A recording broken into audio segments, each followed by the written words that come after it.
Easy 3 Sport Production. I'm your host, Suttles, and before we get started, if you're new to the channel, go ahead and hit that sub button. Make sure you click that like button. YouTube always likes it. And be sure to leave your comments in the comment section. I want to hear what you got to think about this next subject. So without further ado, let's get it.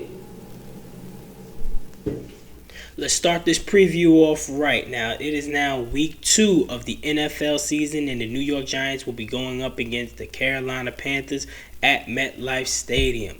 The Panthers are coming off of a loss against the Cleveland Browns. Baker was looking for his revenge game, and he didn't get it. And the Giants are coming off the upset win off of Tennessee, off of the missed field goal of Bullock, and the extreme performance by Saquon Barkley.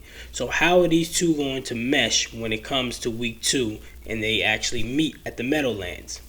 Well, the Giants still have a lot of injury concerns. Kadarius Toney is out. Kayvon Thibodeau and Azeez Ojulari don't look like they're going to be here for week 2. And as we can see, that was truly missed when it came down to the last seconds in the Tennessee game, because I really do believe that Azeez and Kayvon would have made that clutch play, so it wouldn't even have been a field goal try for the Tennessee Titans. But at the end of the day, you got to play with the guys that's on the field. And I believe that our pass rush isn't the strongest, but I do believe that we will be able to get to Baker, because the Carolina Panthers offensive line is absolute trash. They are not good at all. Baker, we've seen in week 1, he is not acclimated to this offense whatsoever. Basically, the offensive plan is to get the ball to Christian McCaffrey and get out of his way. If you can hold down and you can stop Christian McCaffrey, you can hold down the Panthers. Now, we did play them last year with a similar team, but with Sam Darnold at the helm, and we absolutely dominated the game from start to finish, and it was no question of who was going to win that game.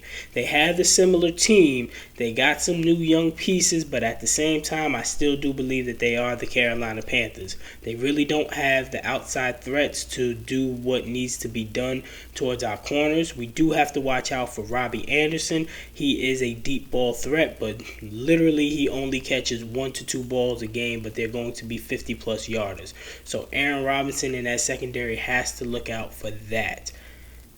The main person that we have to stop when it comes to the defensive end is Christian McCaffrey. He's back. He's healthy. He's one of the best running backs and two-way running backs in the league today. He can catch. He can run. He knows what to do. And that is the main person that we're going to have to stop, and we're going to have to limit it.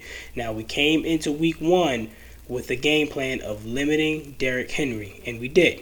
20 carries for about 82 yards. He didn't go off the way that they really wanted him to go off, and that was a ground and pound type team.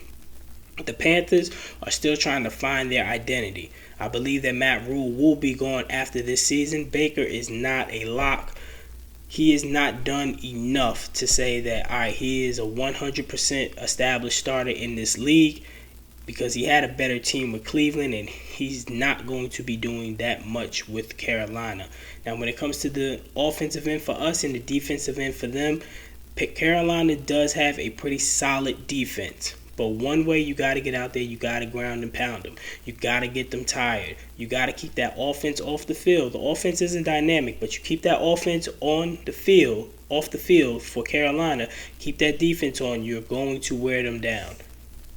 Especially the way that Saquon Barkley was playing in week 1. Daniel Jones, he looked very efficient in week 1. Didn't take too many chances. Outside of that terrible interception, he played a pretty clean game. He was 17 for 21, so that means he only had 4 incompletions, and one of those incompletions was an interception. So that is some good statistics, and moving forward, that's what I would like to see Danny do this game. But I think that he's going to go off just a tad bit more. I think that they're going to open up the playbook just a tad bit more. You're going to see Danny running a little bit more. You're going to see a lot more read option.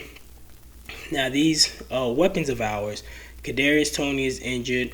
Wan'Dale Robinson, he got injured. Kenny Galladay's like a ghost out there. Sterling Shepard was the only one that really played and really showed out. But we got guys out there that we didn't even hear of before. practice squad type players, and Danny's getting them the ball. So this offense, I do believe that they will be able to turn up enough and turn in enough points so that they can beat the Carolina Panthers. And at the end of the day, I do see this as a dub for the New York Giants. I believe that we're going to win 24-14.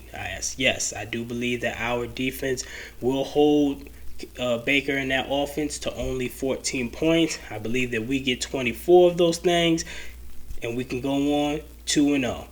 Until next time, I'm out.